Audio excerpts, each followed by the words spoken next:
믿고 오늘 마지막 말씀을 드려보겠습니다. 오늘 말씀드릴 제 제목은 땅에 임한 하나님 나라입니다. 제목에서도 보시듯 여러분 대충 짐작하시죠?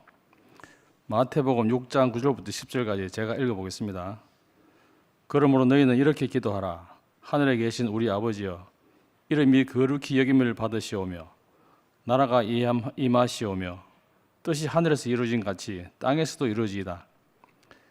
그 유인물의 앞에 내용은 제가 마지막에 하도록 하고요. 그 뒷장부터 먼저 하겠습니다.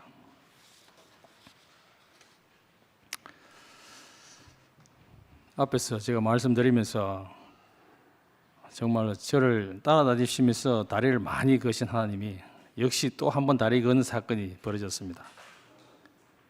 제가 은행 퇴직을 79년도에 아니다 97년도구나. IMF 봤을 때 97년도죠. 97년도 IMF 때 제가 퇴직을 했습니다. 그때 국내에서 부도난 회사가 엄청 많았습니다. 은행까지 부도가 났으니까요. 소위 말해서 대마불사라고 여러분 아시죠? 대마불사는 큰 말은 죽지 않는다. 절대 죽지 않는다. 그래서 그 당시에 대기업하고 은행은 절대 안 망한다 그랬습니다. 그랬는데 은행들이 많이 망하고 대우도 망하고 많이 망했습니다. 그러자 거기서 쏟아져 나온 그 인원이 한 150만쯤 됐어요. 150만. 이런 사람들이 직장을 잃으니까 갑자기 다단계 시장이 막 활성화되기 시작했습니다. 당시 미국에 교회가 생겨가지고 목사님이 자주 국제통화를 할 때였습니다. 어느 날 중주에 있는 허명화 자매가 그 국제 전화를 쓰면은 전화할 때 아주 싸게 먹힌다 그러면서 목사님을 많이 졸랐는데 목사님 한 달 동안 대답을 안 하신 겁니다.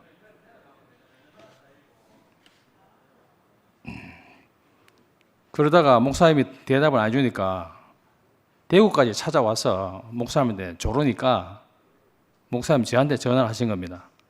저한테 검토를 해보라고 자료를 주시더라고요.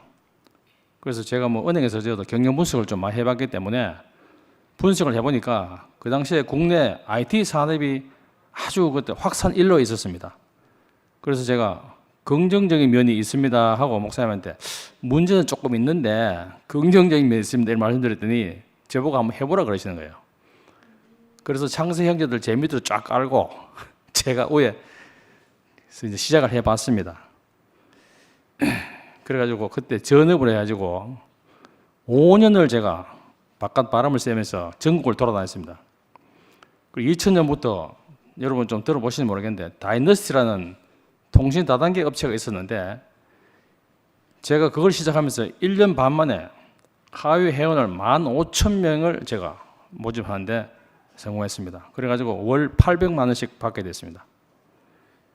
그런데 회사가 너무 많이 급하게 회원을 모집하다 보니까 100만 명 정도가 거기에 가입을 한 거예요.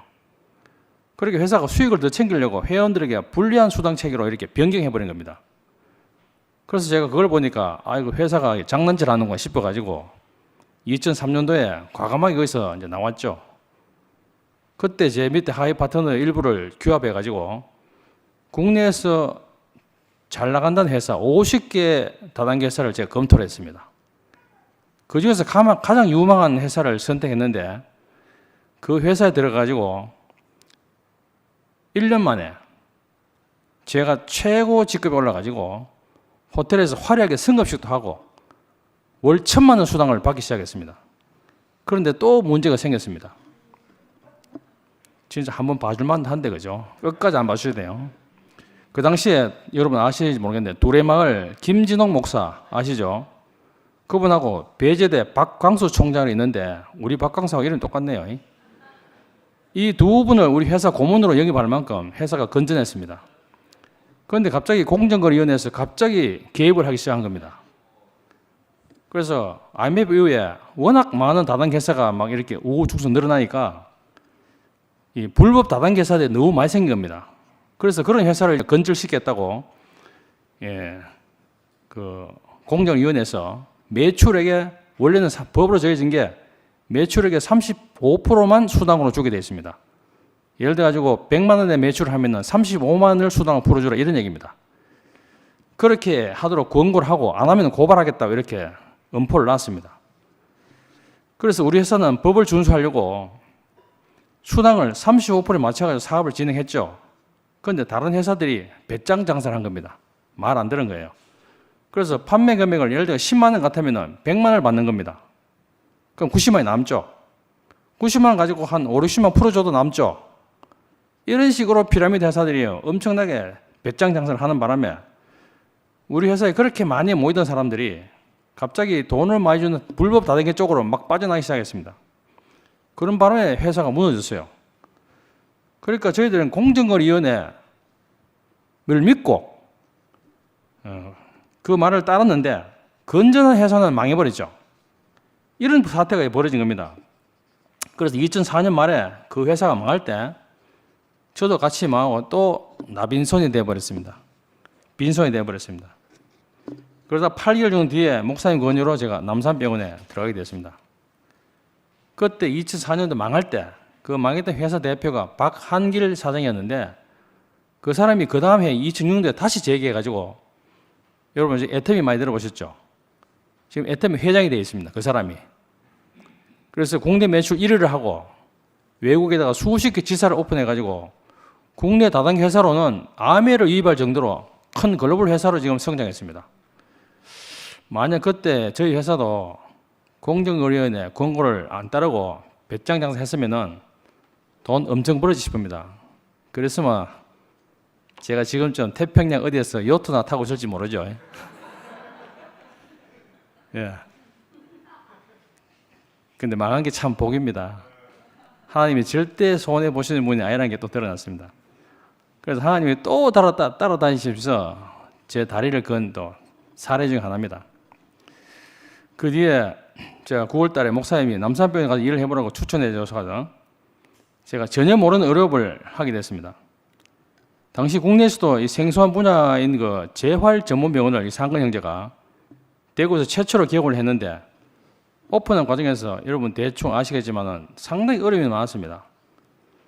병원 하려고 경매 물건을 낙찰받았는데 그때 보성건설의 4억을 그때 경매를 받았는데 그게 새들이 있던 목욕탕 주인이 아주 헐값에 3개층을 쓰고 있는 걸로 제가 기억하는데 전세를 너무 흐르니까 전세 올려달라고 했더니 한참적으로 비협조로 나오더니 얼마 뒤에 보성 황실 아파트 정문 앞에다 벌건 블랙카드가 걸렸습니다. 남산병원에 장례식장하고 응급실 들어온다 이런 내용이에요. 그래서 주민들이 그 말에 휘둘린 겁니다. 그래가 데모를 하고 난리가 났습니다. 그 주민들은 모르니까 진짜인 줄 알고 합세해가지고 병원 오픈을 방해했습니다.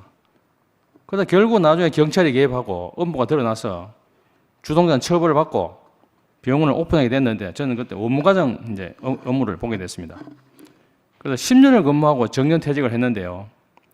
근무한 동안에 뭐 여러 가지 많은 일이 있었지만은 크게 두 가지로 나눠 보면은 상근 형제한테 정말 그 많은 좀 도움을 받았다는 거하고 권위에 대한 제 생각이 완전히 무너진 어떤 그런 경험을 했다고 할 수 있습니다. 그때 이제 우리 은숙이가 경대 생명공학과에 다니고 있었는데 고맙게도 은숙이가 성적이 좋아가지고 4년 전면 장신해가지고 학비 걱정은 없었습니다. 그 후에 가천의학전문대학원에 진학을 할 때 상근 형제가 여러 가지 지원을 해줘서 정말 고맙게 생각하고 있습니다. 우리 은숙이가 나중에 하는 말이 아빠가 그때 은행에서 망하는 바람에 내가 집안을 이렇게 했다 이렇게 생각했다는 겁니다. 어린 나이에 빗나갈 수도 있었는데 참 대견하다는 생각이 들더군요. 그 딸한테 참 미안하고 참 고맙게 생각합니다. 저는 대구은행은 사실은 은행이지만 대기업이거든요. 20년 근무한 동안에 대기업 조직 문화에 제가 익숙해져 있습니다. 그래서 은행은 업무 추진할 때 통상적으로 위에서 오더가 떨어지면은 밑에서부터 기한을 해가지고 차례차례 단계를 밟아가지고 밑에서 위로 올라가는 하위 상달식 그런 업무 추진 방식을 합니다. 그래서 아주 자유로운 토론 문화가 어느 정도 되고 언로까지 다 열려 이러니까 상하간 충분히 의견 교환이 되고 혹시 일이 잘못돼도 다시 수정하면 되기 때문에 업무 수행에 큰 어려움이 없습니다. 그런데 병원은 방식이 좀 다르죠. 의사결정 방식이 주로 오너가 결정한 것이 그대로 시행되는 뭐 100%는 아닙니다만은 주로 그런 식으로 이제 상위 하달씩 위에서 밑으로 내려오는 이런 업무 추진 방식이다 보니까 나름대로 애로사항이 없을 수 없었겠죠. 어떻게 보면은 개인 기업하고 법인 기업의 어떤 문화적 충돌이라 할 수도 있는데 아무튼 기업 문화가 많이 달랐습니다. 그런데 마침 그때 목사님이 로마서 13장 1절 말씀을 툭함 하시는 겁니다. 각 사람은 위에 있는 권세들에게 복종하라. 권세는 하나님으로부터 나지 않음이 없나니 모든 권세는 다 하나님께서 정하신 바라. 그러나 권세를 거스르는 자는 하나님의 명을 거스름이니 거스르는 자들은 심판을 자초하리라. 이런 말씀을 하는데 처음에는 이 말씀이 소화가 잘 안 되더라고요. 그런데 계속 그 말씀을 들으면서 비록 내 생각에 마땅치 않은 어떤 일을 시키더라도 위에서 지시하는 것은 이유 불문하고 따라야 되겠구나 하는 이런 생각을 결국은 하게 된 겁니다. 제가 예전에 은행 근무할 때는 은행장님이나 지점장들하고 많은 자유 토론을 많이 했습니다. 회의를 많이 했거든요. 그럴 때는 부당하거나 불합리하면 우리는 공개적으로 써가지고 우리는 발언해버립니다. 그런 문화에서 제가 그 몸에 있었는데 이제는 이제 다른 문화에서 제가 적응하다 보니까 제게 합당한 이유가 있다 하더라도 위에 있는 권세들에게 그냥 복종하는 것이 하나님의 말씀을 따르는 것으로 받아들이게 된 거죠. 이때 제가 경험한 것이 제가 살아온 사고방식이 완전 바뀌는 어떤 중요한 계기가 되었습니다. 소위 말하는 내 의가 무너지는 어떤 그런 경험을 한 것이죠. 아무튼 병원이라 어두운 저를 10년 동안이나 근무하도록 배려해준 상근 형제한테 이 자리를 빌어서 다시 한번 진심으로 감사를 드립니다. 감사합니다. 자, 그리고 그러다가 목사님이 폐 건강이 많이 나빠지셔가지고 각복으로 들어가셨습니다. 그러다 보니까 말씀을 들을 기회가 많이 줄어들었죠. 그래서 말씀에 갈급한 형제들이 주로 창세 형제들이나 교회 생활을 하고 간증이 좋은 형제들 중심으로 해가지고 소모임이 생기기 시작했습니다. 자, 그러다 되니까 자기가 좋아하는 형제들을 택해서 말씀을 듣는 경향이 많이 생겼습니다. 나중에는 하도 많이 생기니까 나중에는 모임을 어디서 하는지 다 모를 정도로 전빵을 많이 치렀습니다. 처음에는 효영 형제가 제가 알기로는 그런데 효영 형제가 부모님을 위해 가지고 집에서 말씀을 하기 시작해서 다른 형제들로 점점 퍼져나간 걸로 알고 있는데 각 모임마다 특색이 다 있었습니다. 예를 들면은 청록파 쪽에는 아주 간증 잘하고 똘똘한 형제들이 많이 모이고 이렇게. 그런데 거기서 이제 간증 못하고 이제 이렇게 적응 못한 사람들은 저희 집으로 모이는 이제 그런 저희 집으로 오는 등 이런 식으로 소모임이 우후죽순처럼 좀 많이 늘어났습니다. 그런데 이때부터 이제 문제가 생기기 시작합니다. 다 같이 목사님 말씀 들을 때는 잘 몰랐는데 이렇게 형제들 중심으로 모임이 돌아가니까 각 모임 간에 교통이 안 되는 현상이 벌어진 겁니다. 특히나 말씀한 형제들 서로가 각자 성 하나를 차지하고 성주 돌아가는 것처럼 그렇게 담이 생기기 시작한 겁니다. 내 말씀이 더 고봉의 말씀이다 이런 얘기죠. 저도 집에서 모임을 하고 있었는데 예인 아니고 마찬가지입니다.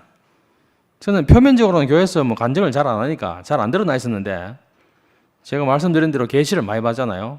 그리고 하도 많은 과정을 거치다 보니까 산전수전, 공중전, 지하전, 우주전까지 겪었다 할 정도로 정말 많은 다양한 제가 오늘 그동안에 말씀드리면서 소개를 다 안 드렸지만 정말 다양한 제가 경험을 많이 했습니다.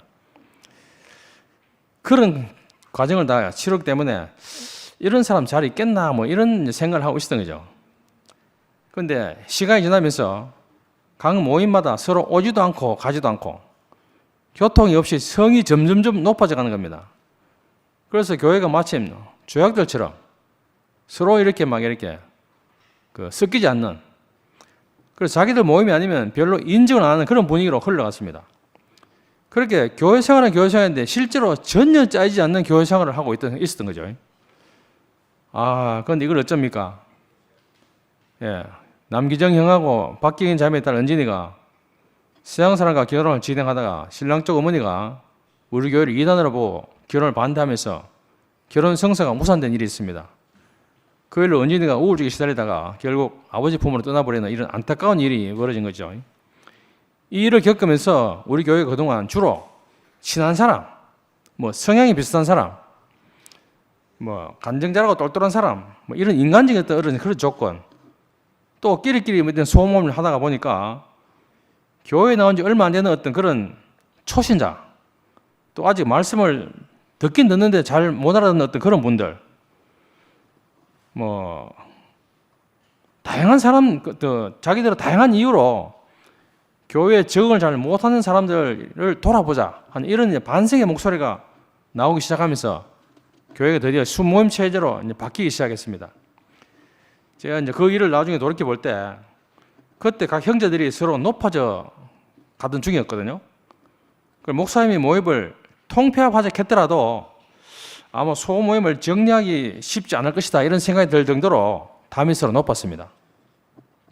그런데 이런 안타까운 일을 통해서 하나님은 높은 담을 한 방에 무너뜨리고 이제 흩어버린 것이죠. 그 후에 수모임을 하면서 전혀 모르는 사람들, 내 마음에 들기도 하고 안 들기도 하고 이런 사람들끼리도 한순을 엮여가지고 몸에 피가 돌듯이 교회 구석구석 한 몸으로 건축돼 가기 시작했습니다.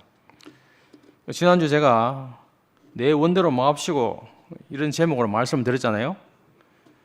그때 제가 제일 중요한 것이 집사람을 제 기준에 맞추지 않고 집사람을 그냥 그 사람 그대로 봐주는, 존재로 봐주는 이런 마음으로 제가 이제 생기기 시작했다고 말씀드렸습니다.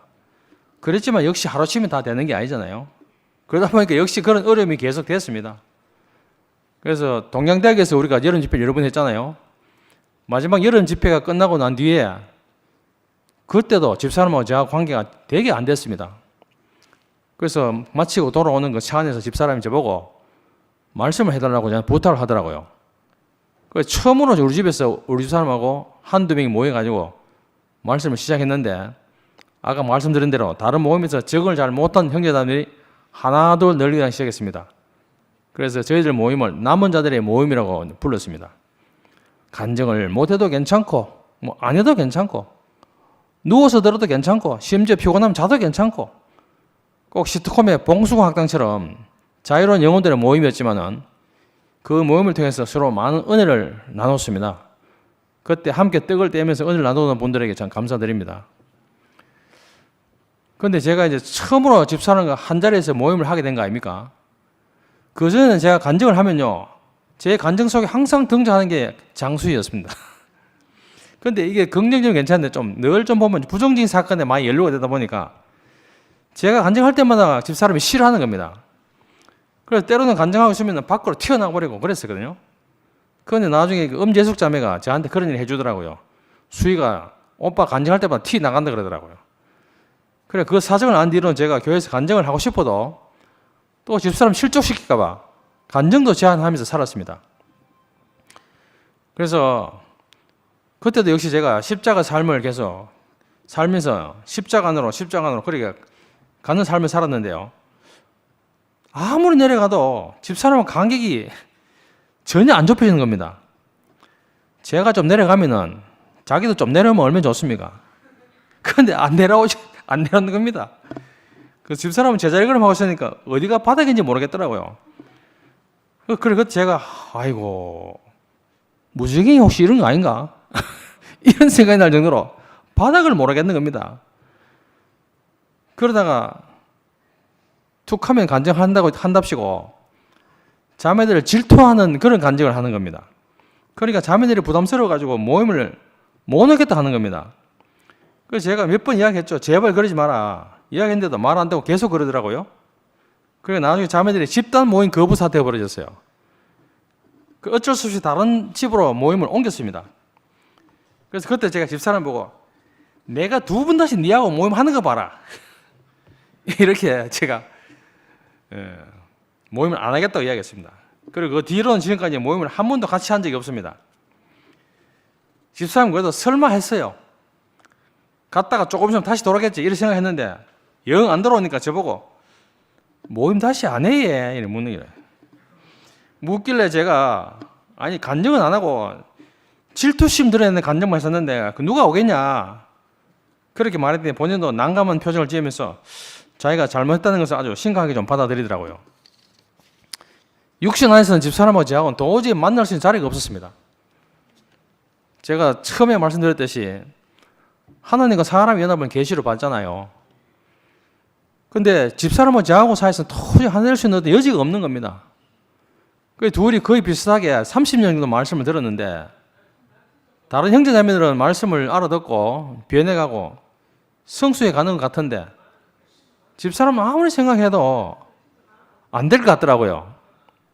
그래서 제가 무너지지 않는 큰 벽을 향해 서 있는 듯한 그런 제가 생각을 많이 하고도 했습니다.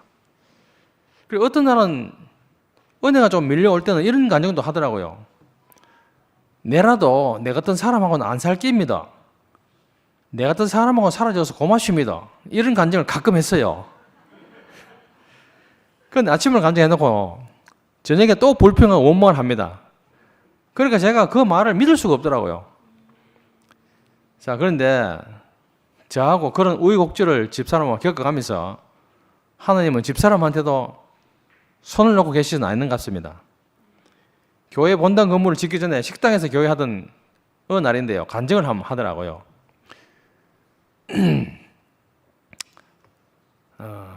늘 이제 불만, 불평, 원망, 부정적 이런 것만 쏟아냈는데 그때 이 사람이 뭐라는 게 아니라 모든 게 감사하다 이런 말 간증을 하는 겁니다. 집사람의 간증이 내가 사람이 안 바뀌고 또 내 인생 해석도 안 되고 그래서 헤매는 동안에 하나님이 자기한테 둔 경륜을 변경하지 않고 다루고 있었다는 얘기를 하는 겁니다. 그래서 형제가 끊임없이 주급으로 나를 살리고 보호하고 하나님 나라를 이끌고 있었는데 그게 내게는 보이지 않았습니다. 그러면서 나는 계속 아내 자리를 고수하면서 남편의 의무를 좀 하라고 그렇게 바라고 그런 내 마음을 몰라주고 무중한 듯 행동한 형제가 불만스럽습니다.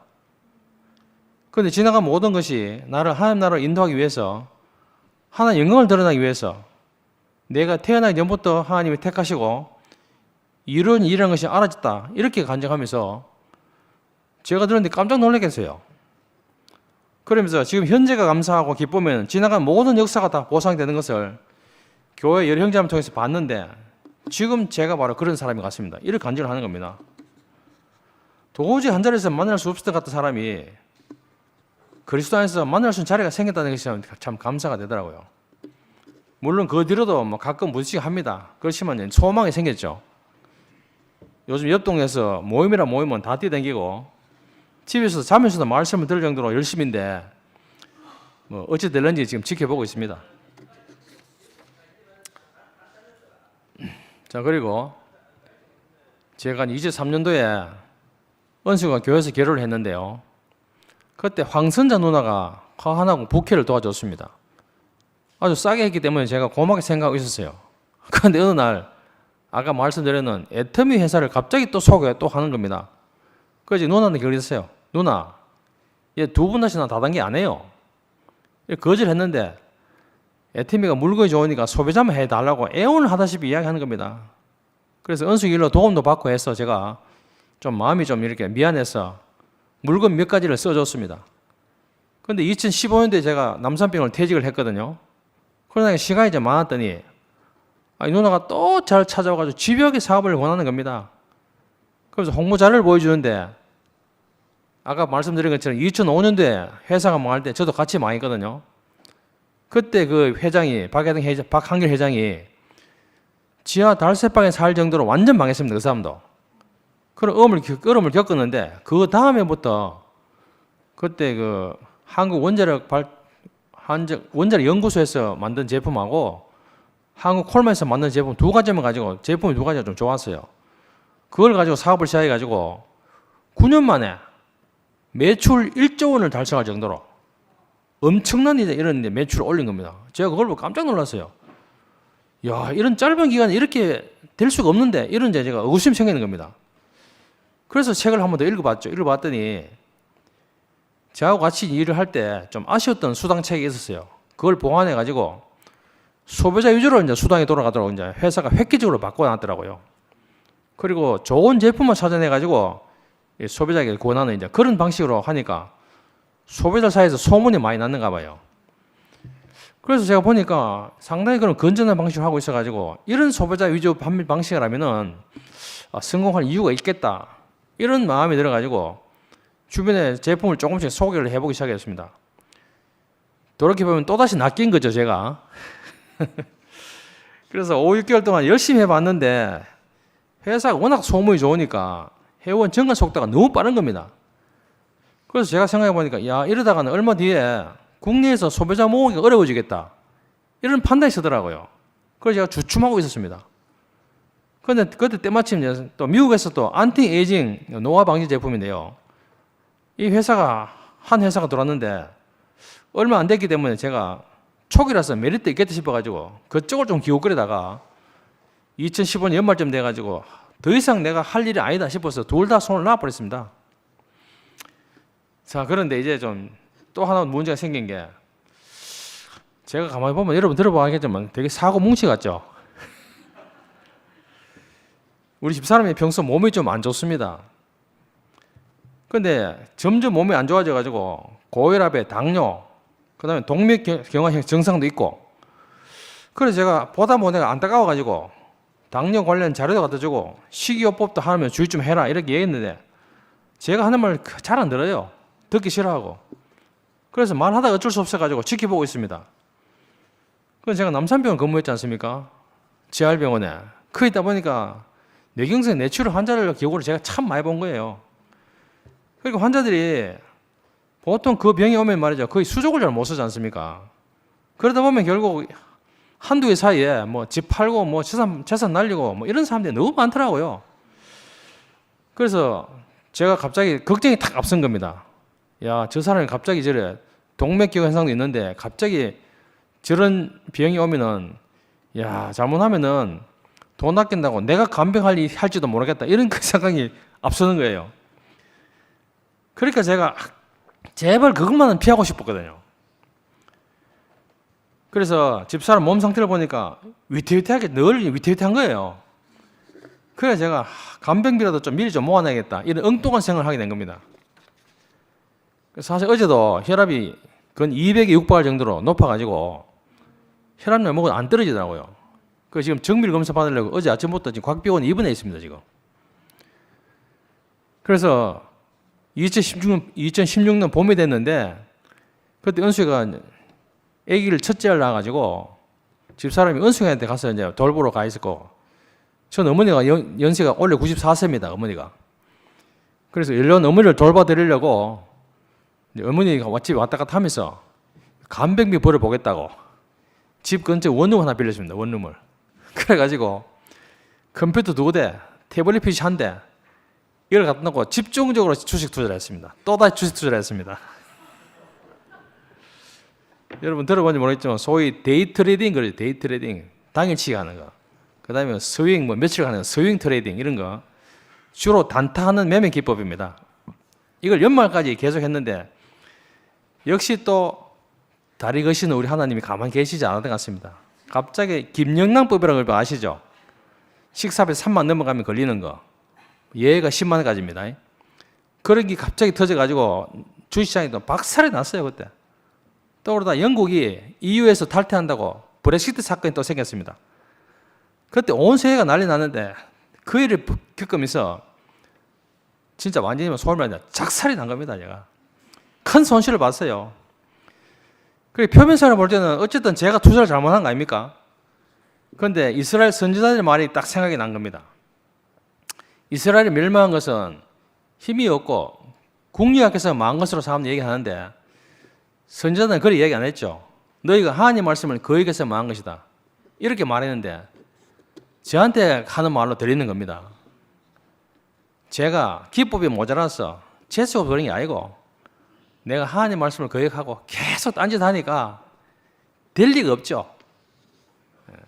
그래 하나님한테 어지간히 맞았으면 좀 포기를 해야 되는데 얻어 터지면서 왜 계속 하는지 제가 고집이 센 건지 어리석은 건지 솔직히 오게 나서 언제 한번 이겨봐야지 하는 이런 뭐 생각이 그랬다는 생각도 들고 한마디로 말하면은 가능성이 제 남아있던 거예요. 가능성이. 설마 또 하나님 막으시겠나. 제가 혼이 좀 덜 났던 거죠. 그러면서 뭐 하나님이 잠시 어디 여행이나 가신 줄로 생각한 거죠, 제가. 또 안 될 거란 생각이 들었으면은 처음부터 제가 시작을 했겠습니까? 거기까지 제가 생각을 못 한 거죠. 자, 근데 문제는 이 돈이 제가 여유자금이 아니었어요. 카드 장기 대출을 받아가 일을 벌인 겁니다. 그래가지고 1억 2천이 날아갔어요. 1억 2천이. 그래, 엎친 데 덕친 격으로 이거마저도 말이죠. 장기 카드 대출인데 갑자기 카드 회사에서 빨리 갚으라는 말이죠. 방침이 바뀌어 버렸어요. 그래가지고 연말까지 상환하라고 이제 저한테 통보가 온 겁니다. 그러니까 제가 막 완전히 막 코너에 몰린 겁니다. 완전히 코너에 몰렸어요. 그래서 제가 평소에도 특전사 구호처럼 사람이 마음 먹고 해서 안 되는 게 어디 있어? 안 되면 되게 하라. 이렇게 살던 사람이거든요. 그런데 좀 무마다 싶을 정도로 제가 좀 간이 컸었습니다, 옛날에. 그리고 아무튼 또 사고를 친 거죠. 달리 해결 방법이 없으니까 은숙이가 언어해볼 수밖에 없었는데, 그때 은숙이가 사회하고 둘 다 이듬해 봄에 레전드 시험이 있었어요. 그래서 애들 걱정실까봐 제가 말도 못하고 연말까지 카드 대출을 상환해야 되니까 근심이 안 될 수가 없죠. 그래서 상환기를 자꾸 타고 오니까 참 고민이 안 될 수가 없더라고요. 그러다 보니 어느 날부터 불면증이 생기기 시작해요. 불면증이. 저한테 불면증이 생긴 겁니다. 그래서 할 수 없이 은숙이한테 얘기할 때까지 잠시 어떤 형님한테 도움을 받아가지고 급한 불을 껐어요. 너무 감사했는데 사정상 말씀드리는 건 곤란하지만 금액도 크고 쉬운 결정이 아닌데 도와준 그 형님한테 마음을 생각할 때 참 평생 은혜를 못 잊을 것 같습니다. 그런데 임시적으로 급한 불은 껐는데 그때 이미 몸은 망가져가고 있었어요. 자율신경이 다 무너졌습니다. 배인에서부터 가슴까지 갑자기 말이죠. 불덩이가 꽉 올라오는데 추운 겨울인데 땀이 멈추질 않는 거예요. 말로만 듣던 화병이에요. 화병이 생긴 거예요. 그래서 할 수 없어가지고 집사람 다니던 경대 연합정신과 배선장님 찾아가지고 제가 상담을 하고 수면 유도제를 받아와서 복용을 했습니다. 근데 그걸 먹어도 하루 3시간밖에 못 자겠는 거예요. 그러니까 우울증도 생기고 몸 상태가 더 악화되니까 갑자기 아파트에서 뛰어내리고 싶은 충동이 꽉 오는 겁니다. 제 의사와 상관없이. 그래 다시 할 수 없이 상담을 하고 더 센 약을 받아왔어요.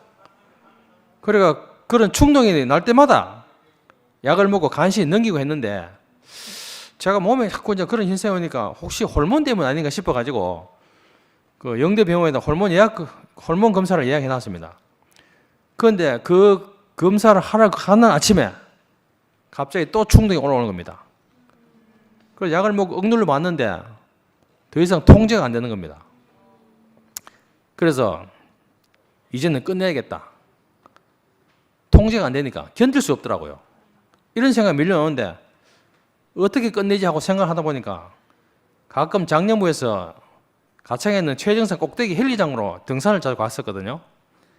그게 꽤 높은 곳입니다. 그래서 산 꼭대기에서 차로 뛰어내리면 되겠다 생각하고 교회를 마지막 한 바퀴 돌아보고는 최정상 꼭대기를 갔습니다. 헬기장이 여러분 보셔도 알겠지만 원형으로 생겼어요. 그래서 한쪽 끝에서 악셀레이터를 몇 번 확 붕붕 밟았습니다. 붕붕 밟다가 훅 가시졌죠. 그러다가 갑자기 막 세게 확 밟으면서 산 밑으로 차를 그냥 날아버렸습니다. 영화의 한 장면 같은데 사실입니다.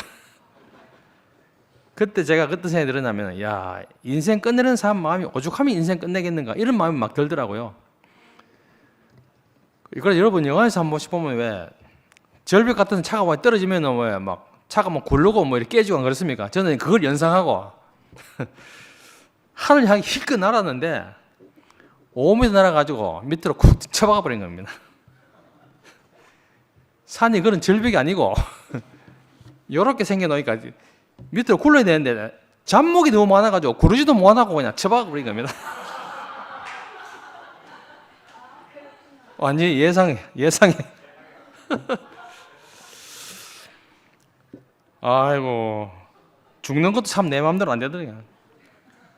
하나님이 네 마음대로 죽어? 안 돼. 뭐 이렇게 막으신 것 같아요.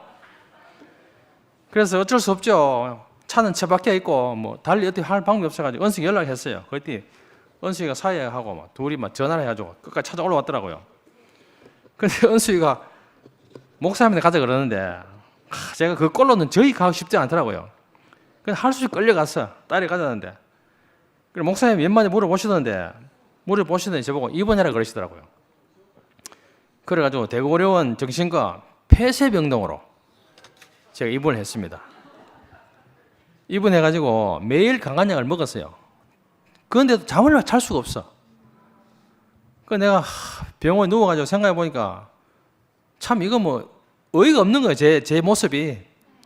내가 어쩌다가 정신과 폐쇄병동에 들어왔단 말인가 싶은 게 생각하면 정말 기가 차더라고요. 사실 집사람이 이제 저하고 결혼 생활에서 이제 5년 떨어진 동안에 정신과 입원해가지고 지금 평생 정신분열약을 먹고 있거든요. 그런데 어쩌다 내까지 여기 와 있는지 이게 무슨 일인가 싶더라고요. 야, 내 인생에 이런 날은 꿈에도 생각 못했죠. 정말 암담합디다. 그런데 한방 입원한 사람들 보니까 다 어디가 좀 이상합디다. 하루 종일 계속 중얼중얼 한 사람이 있나 없나? 아무 없이 사람을 째려본 사람이 없나? 뭔가 혼자 먹는데 뒤로 돌아서 야감자감 먹는 사람이 없나? 그러니까 남녀 공동 입원실인데 젊은 청년이 옷을 홀딱 벗고 돌아다니질 않나? 이야, 또 옆방에 또 멀쩡해 보이는 젊은 여성 환자가 자꾸 뭐가 들린다면 돌아다니질 않나? 거기 있다가는 멀쩡한 사람도 돌겠다 싶을 정도로 진짜 이상하더라고요. 조금 이상한 사람, 많이 이상한 사람 다 썩어놨거든요. 그러니까 도매감으로 다 이상한 사람 취급하는 거예요.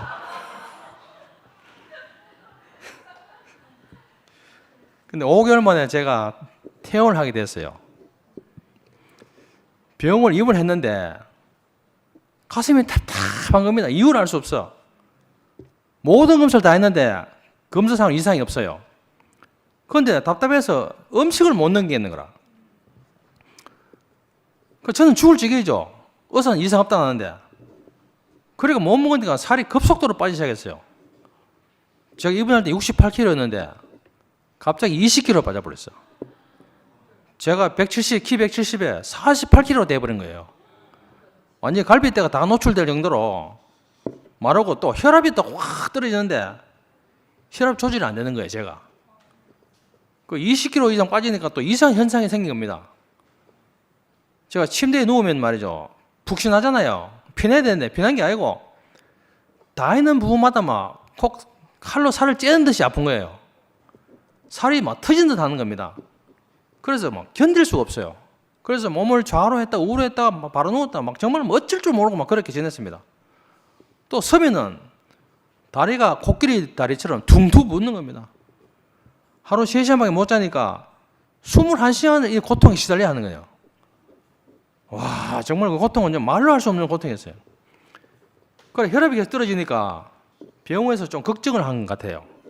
쇼크사가 될 수도 있겠다 싶어 걱정을 한 것 같습니다. 그래가지고 제가 계속 혈압이 안 잡히니까 5개월 만에 병원에서 저를 내보낸 겁니다. 좀 우려가 됐어. 사실은 그 바람에 제가 나오게 된 거예요.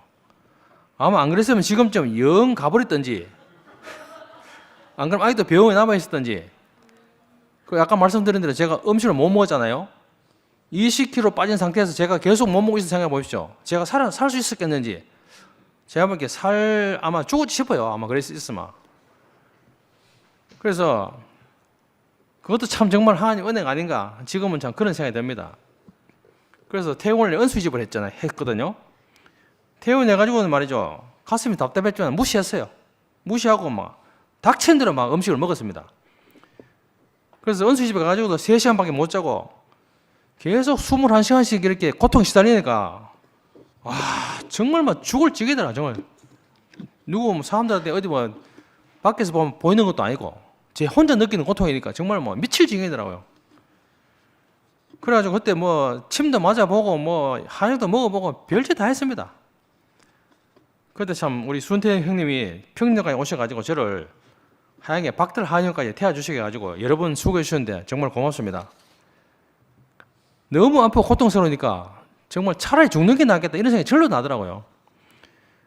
아, 근데 그때 우리 은수이가 둘째를 배우고 있었어요.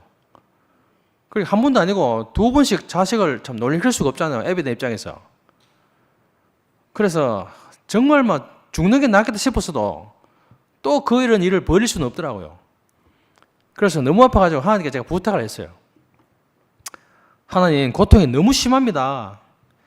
내가 도저히 견딜 수 없어. 그러니까 아픈 것 좀 해결해 주십시오. 도와주시면 제가 오직 하나님만 위해 살겠습니다. 이렇게 기도를 했어요. 그런데 며칠 지났는데, 이야, 정말 신기하게도 아주 미세하게 통증이 조금씩 줄고 있는 겁니다. 하나님 보시기에 딱했던지 아마 제 기도를 들어주신 것 같습니다. 감사합니다, 하나님.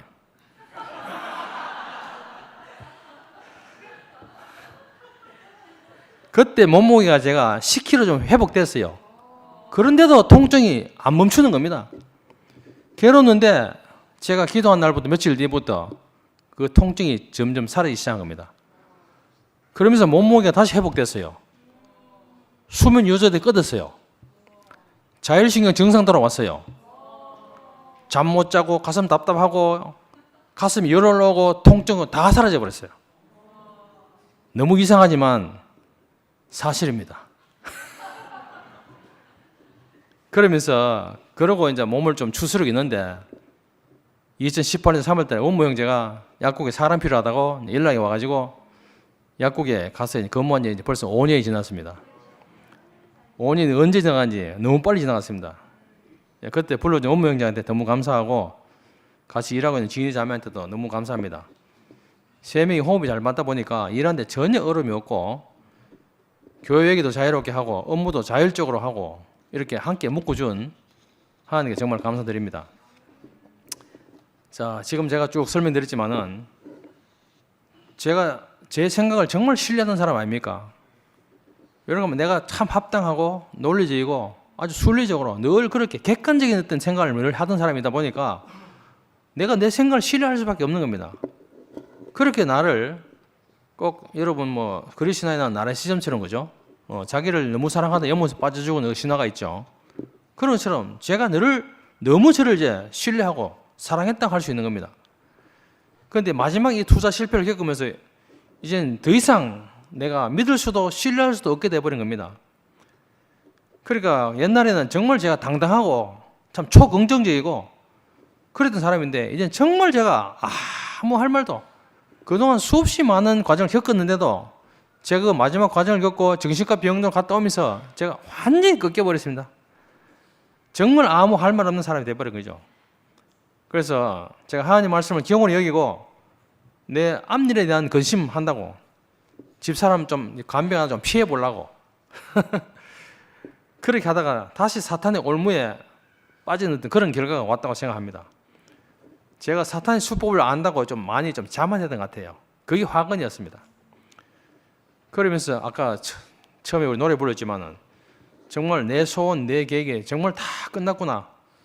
이제 내게 더 이상의 가능성은 없다. 뭘 하든지 내 생각대로 된 게 정말 아무것도 없구나 이런 생각이 듭니다. 하나님의 다리 거시기지 100%인데 이제 내 생각을 정말 접어야 되겠다. 내가 참 많이 돌아왔구나. 그렇게 이제 생각이 완전 바뀌었습니다. 그래서 제가 그동안 하나님 손에 붙잡히고도 내 생각대로 하려고 거기서 벗어나 보려고 몸부림을 많이 쳤다고 생각하는데 잘 안 됐던 것이죠.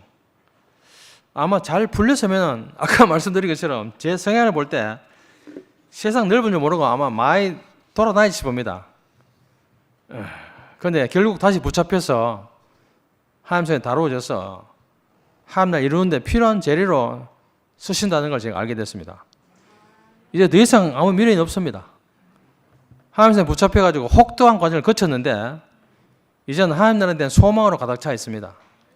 사탄을 물리치고 하나님 나라 건설에 필요한 건설 역군으로 살게 해주셨다고 생각합니다. 감사드립니다. 독하는 옆에 있다 벼락 만다고 근거 없는 자신감이 해가지고 저 때문에 어려움을 함께 겪었는 집사람에게도 사실 미안합니다.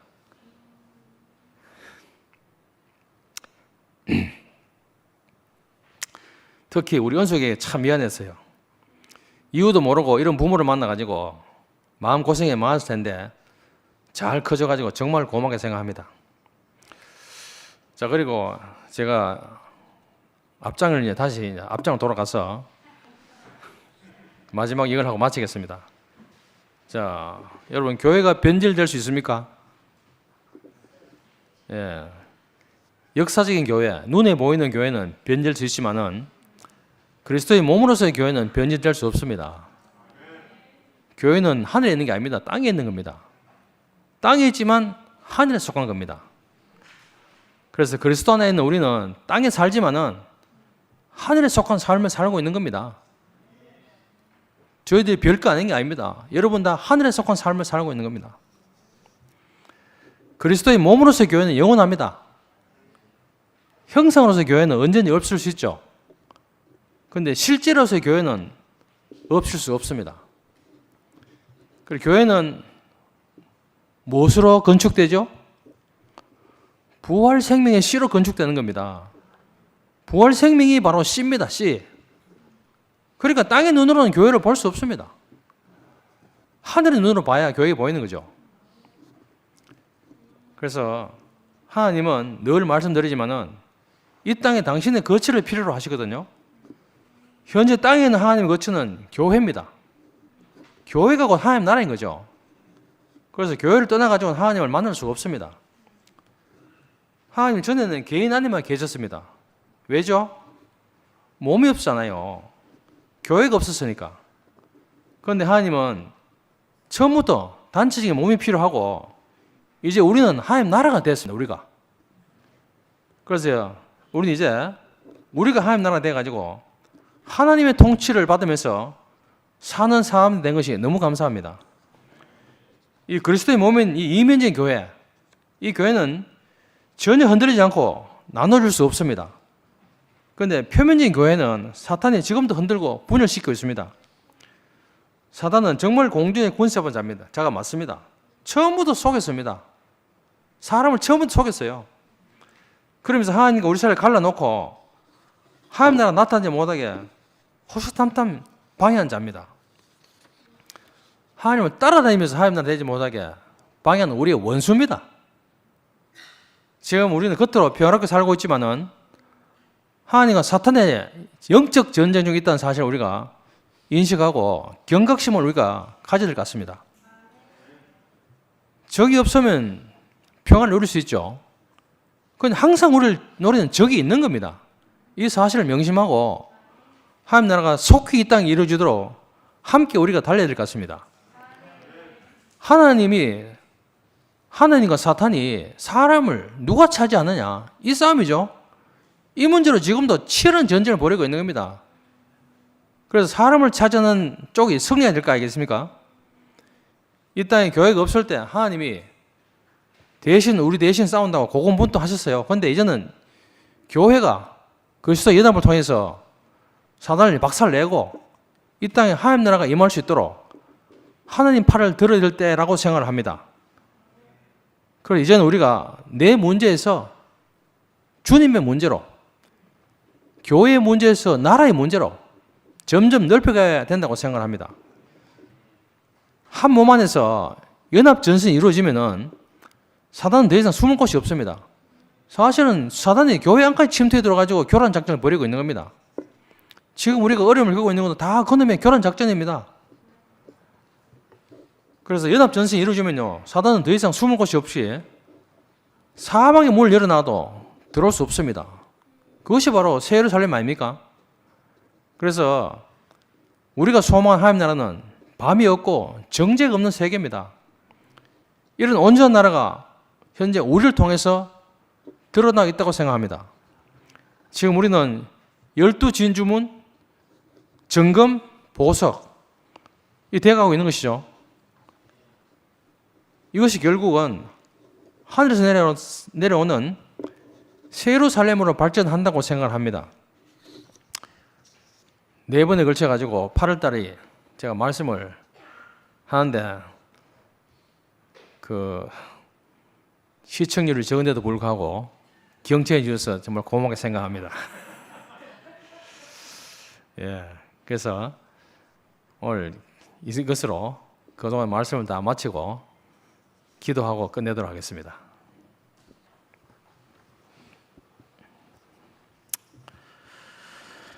은혜롭고 자비로우신 아버지 하나님, 어디로 가야 할 바를 모르고 우리는 다 제 갈 길을 가던 사람들인데 당신께서 우리를 찾아오셔서 당신의 나라 안으로 불러주신 걸 감사드립니다. 우리에게 그리스도를 보내셔서 아들의 생명을 주시고 하나님의 다루심을 통해 세상이 떠나가고 오직 하나님의 말씀 안에서 서로 인격적인 고통을 할 수 있도록 은혜 베풀어 주신 것을 감사드립니다. 사단이 그토록 방해했지만 이 땅에 당신의 몸된 교회가 드러난 것이 너무 놀랍고 이 모든 것이 당신의 갈망으로 말미암았다는 사실을 바라보며 당신을 찬송하지 않을 수 없습니다. 이제 우리는 모든 주권을 당신께 돌려드리고 이 땅에 하나님 나라가 속히 임할 수 있도록 저희를 당신의 마음껏 사용해 주시기를 소망하며 이 모든 말씀 우리 주 예수 그리스도 이름으로 기도드렸습니다. 아멘. 감사합니다.